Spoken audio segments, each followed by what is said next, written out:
이강인에게 원한이 있는 것이 분명합니다. 파리 생제르맹 소식통 플라넷 PSG는 피에르 메네스의 발언을 전했습니다. 메네스는 루이스 엔리케 감독이 거의 항상 이강인을 기용하고 있는데 이해를 할 수 없다. 난 이강인이 밋밋하다고 생각한다. 드리블, 패스를 한 번도 하지 않고 위험을 감수하지 않으며 항상 볼을 뒤로 패스한다라고 말했습니다. 그는 이어서 이강인이 그라운드 위에 있을 때 아무것도 가져올 수 없다. 성가시다. 난 이강인을 좋아하지 않는다. 적어도 유니폼을 판매하는 일에는 능숙할 것이다라며 비꼬기도 했습니다. 이강인의 유니폼을 한국 축구 팬들이 많이 구매하는데 적어도 이런 일은 잘한다며 조롱한 것인데요. 메네스는 이전에도 이강인을 비판한 적이 있습니다. 이번 시즌 개막 전 이강인이 골을 넣었음에도 나는 이강인에 대해 처음부터 의구심이 있었다. 마요르카에서 뛰는 것을 봤을 때 드리블하는 것을 보았는데 PSG에 온 이후로 그렇게 드리블하는 것을 보지 못했다. 내가 틀리길 바라지만 완전히 확신할 수는 없다. 뒤로만 드리블하는 것 같고 PSG의 유니폼이 그에게 조금 부담스러운 것이 아닐까 걱정된다라고 말한 바 있습니다.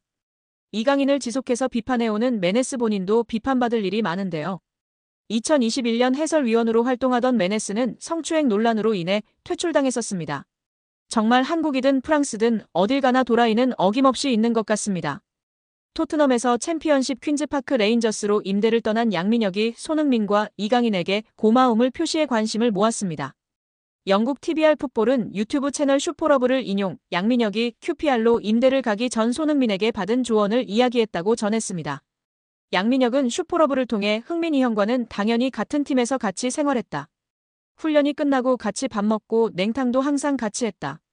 타지에서 같은 팀 선배로서 많은 도움을 주셨다면서 임대 가서도 다치지 말고 경험 많이 쌓고 돌아오라고 했다고 밝혔습니다. 양민혁은 지난 2024년 K리그 강원FC에서 고교생 신분임에도 38경기에서 12골 6도움으로 강한 인상을 남겼습니다. K리그 1 역사상 최초 고교생 신분으로 프로 선수가 된 양민혁은 시즌 중이던 지난해 7월 토트넘과 계약해 주목을 받았습니다. 아직 어린 선수다. 프리미어리그의 높은 수준에 적응하기 위해서는 시간이 필요하다는 포스테코글루 감독의 말처럼 양민혁의 토트넘 데뷔전은 좀처럼 쉽지 않았는데요. 손흥민도 양민혁에게 부담을 주지 말아달라고 당부한 뒤 양민혁은 K리그 첫 시즌 12골과 도움을 많이 기록했고 밝고 두려움이 없는 선수라고 간주했습니다. 또 그는 양민혁이 팀에 합류하게 돼 기대되며 내가 도울 수 있는 부분은 돕고 싶지만 압박을 주지 않아야 한다면서 축구가 그에게 가장 중요하다고 덧붙이기도 했습니다. 결국 양민혁은 경험을 쌓기 위해 QPR로 임대 이적하기로 했습니다. 요한 랑게 토트넘 테크니컬 디렉터는 제게 있어 임대 시장은 선수들의 성장에 있어 매우 중요한 단계라면서 프리미어리그 데뷔를 한 선수들의 80% 이상이 임대를 경험했다고 밝혔습니다. 양민혁은 이강인의 이름도 언급했는데요. 한국 축구대표팀에서 이강인과 인연을 맺은 양민혁은 여기 와서 강인이 형이 되게 많은 도움을 주신 것 같다. 고마움을 전하기 위해 이렇게 방송을 통해 이야기한다고 밝혔습니다. 이어 형이 새해에 먼저 연락을 주셨다. 선배가 후배에게 먼저 연락 주기가 쉽지 않다면서 강인 이 형이 왔는데 어려움은 없냐.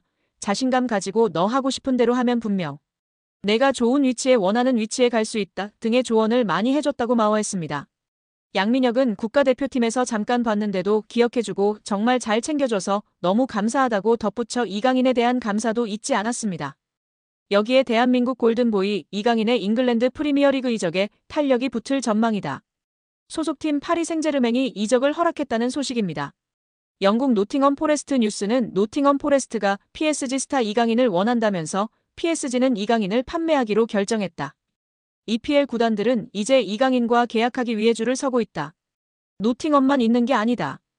영입 전에는 맨체스터 유나이티드와 뉴캐슬, 토트넘도 있다. 다재다능한 공격수 이강인이 루이스 엔리케 PSG 감독 체제의 경쟁에서 밀려나자 모두가 그의 영입을 놓고 경쟁하고 있다고 전했습니다. 노팅엄은 올 시즌 EPL 매서운 돌풍으로 주목받는 팀입니다. 노팅엄은 무려 리그 3위를 달리며 매서운 돌풍을 달리고 있습니다. 시즌 성적 12승 3무 4패를 기록 중인데요. 선두 리버풀과 격차가 크지 않고 2위 아스널과 똑같이 승점 40점을 올렸으나 골득실에서 뒤져 순위가 밀렸을 뿐입니다. 노팅엄은 이 분위기를 유지하기 위해 1월 이적 시장에서 공격적으로 선수 영입에 나설 전망입니다. 매체는 노팅엄은 이달 새로운 선수를 찾을 예정이다. 하지만 영입하는 선수는 현재 선수단보다 업그레이드된 선수여야 한다고 강조했다. 이외에도 맨유, 아스널, 뉴캐슬, 토트넘 등이 이강인 영입에 관심이 있는 것으로 알려졌습니다. 애초 PSG는 이강인 판매에 부정적이었습니다. 프랑스 현지 언론들은 PSG가 이미 몇 차례 이강인 이적에 대한 제의를 받았으나 모두 거절했다고 강조했습니다. 하지만 입장이 바뀌었는데요. 금액만 맞는다면 이적 협상 분위기는 긍정적으로 흘러갈 것으로 보입니다. 축구 전문 온더미닛에 따르면 이강인과 PSG 모두 이별을 원한다. 이강인은 새로운 도전을 위해 PSG는 애매한 입지에 이강인을 팔고 현금을 확보하려고 한다는 계획이라고 전했습니다. 또한 프랑스 PSG 토크는 PSG가 이강인의 이적료로 4,400만 유로 약 660억 원을 원한다고 밝혔습니다. 부담스러운 금액이기는 하지만 맨유, 아스널 등 빅클럽들이 지불하지 못할 금액도 아닌데요. 이들이 이강인 영입을 결심했다면 적극적으로 움직일 전망이라고 시선이 지배적인 상황입니다. 맨유, 아스널, 뉴캐슬 모두 이강인 영입이 절실합니다. 맨유의 경우 측면 공격수 마커스 레시포드가 이적을 앞두고 있습니다. 깊은 부진에 좋지 못한 인터뷰로 루벤 아모림 신임 감독에게 제대로 찍혔습니다. 레시포드는 이적하고 싶다는 뜻을 드러냈습니다. 아스널도 에이스 부카요 사카가 햄스트링 부상으로 전력에서 이탈해 공격 보강이 필요합니다. 뉴캐슬도 팀 미드필더 미구엘 알미론의 이적설이 돌고 있어 보강이 필요합니다. 공격진 뎁스도 두터운 편인데요. 올 시즌 유럽 대항전 티켓까지 따낸다면 선수 보강은 필수 과제일 수밖에 없습니다. 뉴캐슬은 올 시즌 리그 5위에 위치한 상황입니다. 여기에 영국 매체 더미러는 올 시즌 현재까지 알려진 최고 연봉 톱10 리스트를 공개했습니다. 프랑스 매체 파리지앵도 전세계 최고 연봉 톱10 중 올해 사우디 리그로 이적한 스타 플레이어가 8명을 차지하고 여기에 리오넬 메시, 킬리안 음바페가 가세한 정도라고 밝혔었는데요. 유럽 5대 리그에서는 음바페가 1위였는데요. 사우디가 포함되면 이야기가 달라지죠?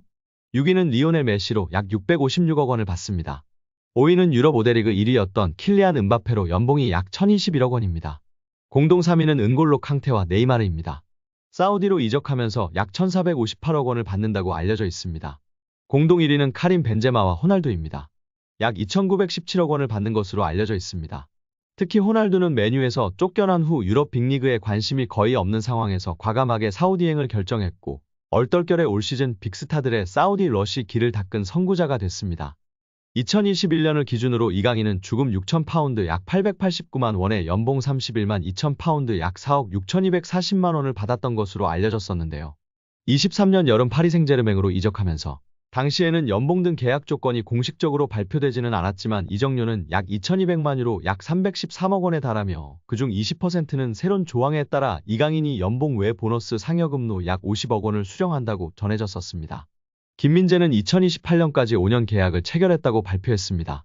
이적의 세부 사항은 공개하지 않았지만 현지 매체에서는 김민재의 연봉을 1,200만 유로 약 170억 원으로 추정하고 있습니다.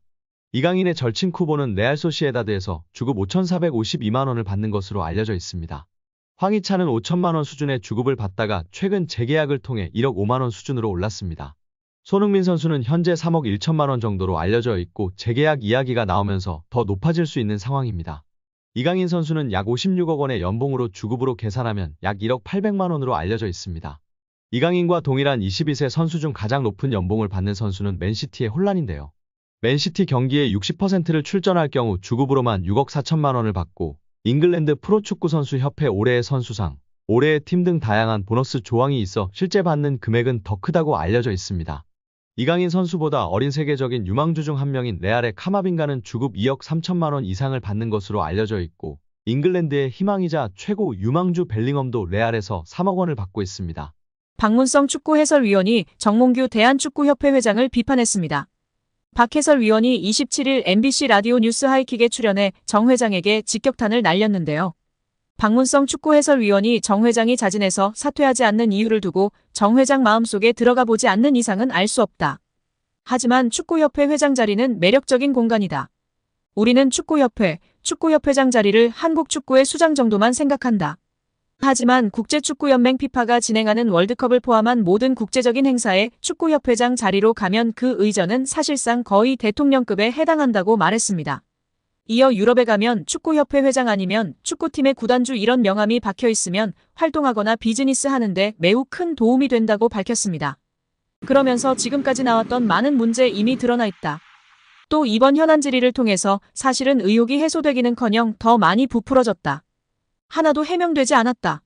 오히려 지금 의혹이 계속 더 추가로 나오고 있다. 특히 홍명보 한국 축구대표팀 감독 선임의 절차와 과정에 모든 것들이 다 불공정했다는 이야기들이 이미 다 어느 정도 나왔다. 이제는 지금의 이 체제 그만 끝내는 것이 옳다고 전했습니다.